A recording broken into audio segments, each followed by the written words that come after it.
emphasis defensively, chasing them off the three-point line? Yeah, Schmitty, a lot of what they do is based around their ability to take and make a lot of threes. At one point in the year they were number one team in the country, 3-point field goal percentage. But they have great pace on offense. They're going to run a lot of ball screens. I think they have one of the best guards in our conference. He really makes them go, in Godfrey. So they're a team that is very, very dangerous, very well coached.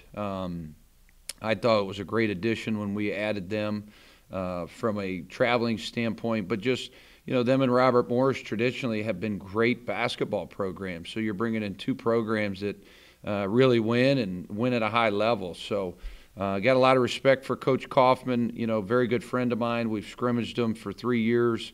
Really like what he does with his team. How good is Godfrey? Who can you kind of compare him to with someone in the conference? Yeah, good question, Dana. I think he's right there at the top, with Jalen Moore and Antoine Davis and some of these really good guards in this conference. So he can do a little bit of everything. He can drive the ball, shoots above 40% from three. He's got length and size. He's a little bit different than those two guys because he is 6'4", 6'5". So he's really, really good. And this is a team that has been in quarantined since we started this, I think around 50 days.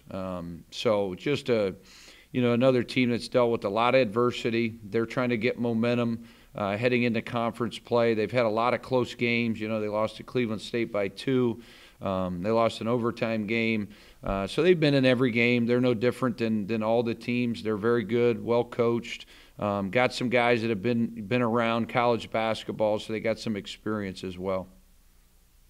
Does it help you that you have faced them, as you mentioned, in scrimmages to give you a little bit of familiarity as opposed to a brand new team that you've never seen coming into this league? I think so. I think with Robert Morris playing them 3 times, the first 3 previous games, and then now with Fort Wayne, we've scrimmaged them every year since I've been here. So yeah, I think it does. I think our kids know their players, know their style, respect them.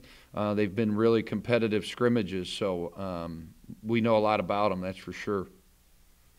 You're in that 5th seed, I think, if I saw that correctly. I mean, a lot could happen over the next 2 weeks with 4 home games. So not to say the playoffs have started yet, but you kind of take that approach that the postseason's here and let's get at it. Yeah, I think, Dana, this is the most exciting time for college basketball fans. For players, it's unbelievable. You're right around the corner from conference tournament at our level. Whoever wins that tournament gets the automatic bid. So we're right where we need to be. We're right in striking distance, of getting a top 4 seed and not having to play in that first round, getting that bye, and then hosting a home game. So we've got to control what we can control, and that's our daily habits. We practiced really good today, had a great, energetic, short, condensed practice because we have played 3 games in 4 days. So we gave them yesterday off from the court. We just watched tape and came back today, I thought, very, very good. And I think the guys know. We've got 4 kids that have played in a ton of big games and understand what we did last year, finishing top 4 was a tremendous honor, and we want to do it again. There's no doubt about it. We're not going to shy from that, and we got to take care of business. Obviously, Purdue Fort Wayne can score, Coach. They've been susceptible defensively.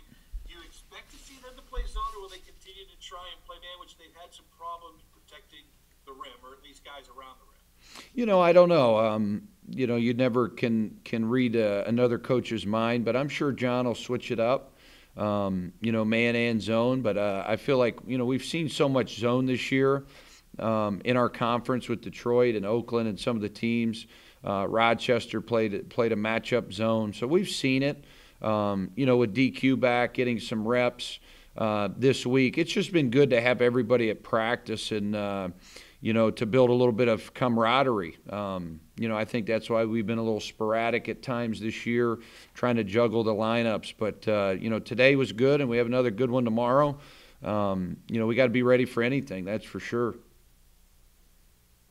Coach, just to follow up,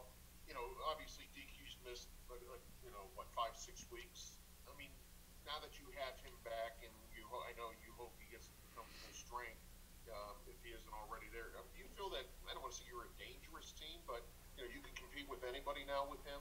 Yeah, I think that's a good word. I do. I think dangerous. I don't know what other word you would describe us. I mean, I think that's pretty good. Anybody that's at that 4 or 5 seed and's got a couple guys on their roster capable of really scoring at a high clip, and then guys that have played in some of these games. I think those are the teams that can sneak up on people. We certainly don't feel like we'd sneak up on people. We feel like we hadn't had our whole group together, and now it's kind of coming together, Dana, at the perfect time. So I feel really, really good where we're at, believe it or not, sitting at 11-10 overall. Feel really, really good where we're at as a team. Physically, definitely there. I think DQ's getting stronger every day. I think Grayson had a really good practice today.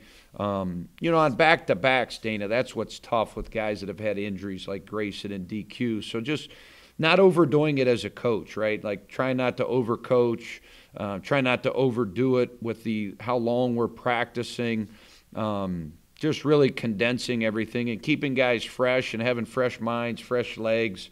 Old assistant coach at West Virginia used to say that all the time, a guy named Billy Hahn. And I believe in that this time of year. I think less is better.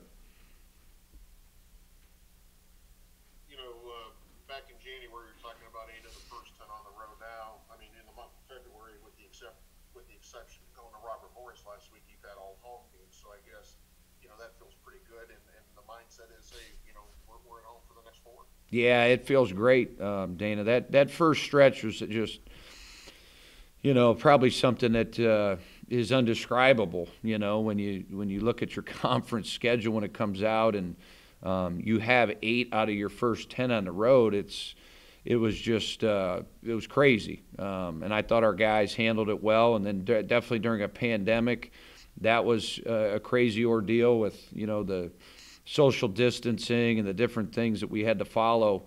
It was just wild times, but now the tides have turned, and I think in sports and in life, momentum is everything. We're coming off 3 consecutive wins. The nice thing is we didn't play great basketball, and we still won.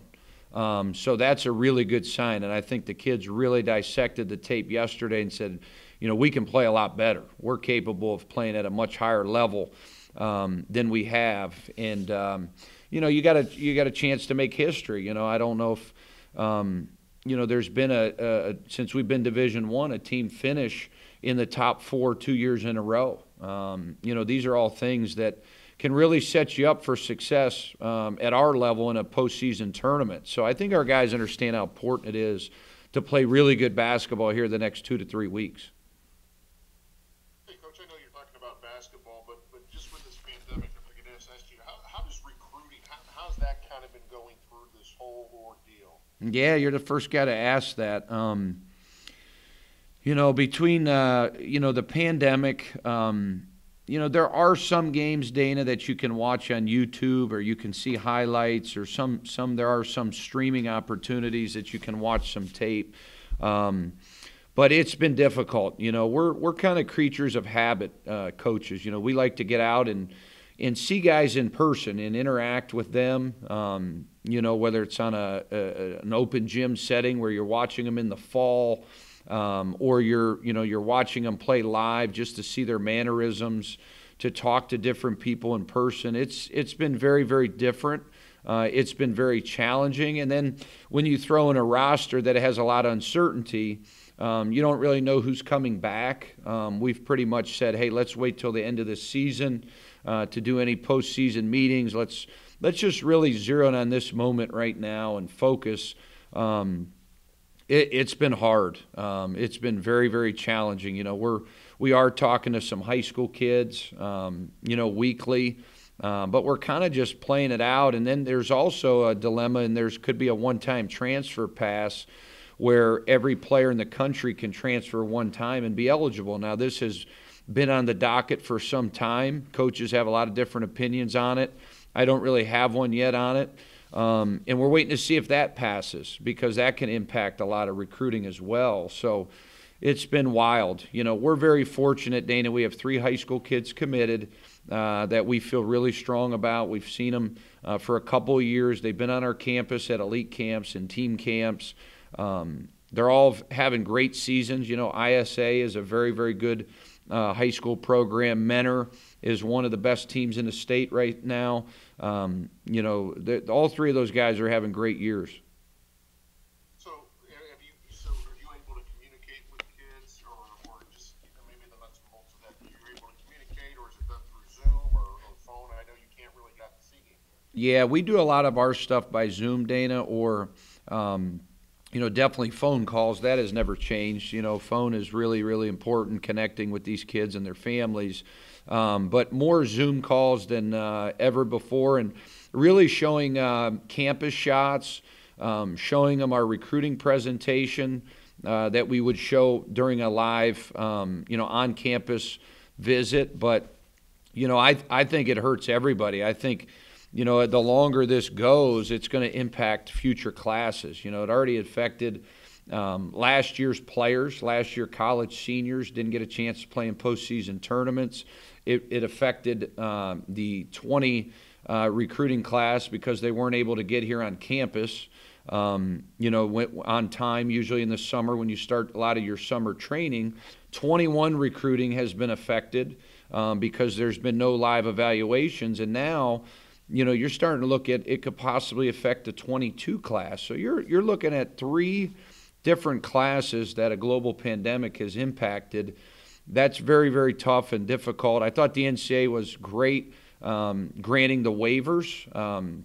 Everybody was granted eligibility right away, so if they had transferred this year, but it took about 6 or 7 games into the season to pass that. But I thought that was good that they passed that. So I think a lot of coaches are just kind of waiting and seeing, Dana, what's going to happen with the one-time transfer, their current roster, and then are we going to be able to go out this summer? We've not been on the road in quite some time to any of these tournaments or high school events, so it's crazy. And I would assume, Jerrod, that no coach is going to offer a scholarship without seeing a potential player in person. I think we're going. Yeah, I mean, I would say, Dana. You ask a lot of good questions. I think in a normal year, I would say yes. Now, I don't know. We're on a couple that we haven't seen. I have not seen live, but guys on my staff have seen live, and we're trying to get them to commit. I didn't mean to go off there. No. It's good. It's good stuff. You really should do a story on how it's affecting, some of these kids locally. Yeah, that's what I'm trying to. That's what I'm zeroing on in here a little bit, how this has affected basketball. But the transfer rules, I mean, I agree. Until we kind of know what that is, you're kind of caught between a rock and a hard place. Yeah. And every kid I talk to, in 21, they're very antsy. They're ready to commit now. Because we're running out of time. They're running out of time. It's February, and there are some still very good high school players available. But I think a lot of coaches are in limbo because they want to see if they can maybe get a Division II or a Division I transfer to come in instead of taking a high school guy. We have a lot of high school guys on our roster right now. Which I love our freshman class. I've said all along these 7 kids are really good. 5 true freshmen, 2 red shirts, and then we got 3 high school kids signed. That's a lot of young guys to build off of. So I like the way we've done it, but right now it's wild.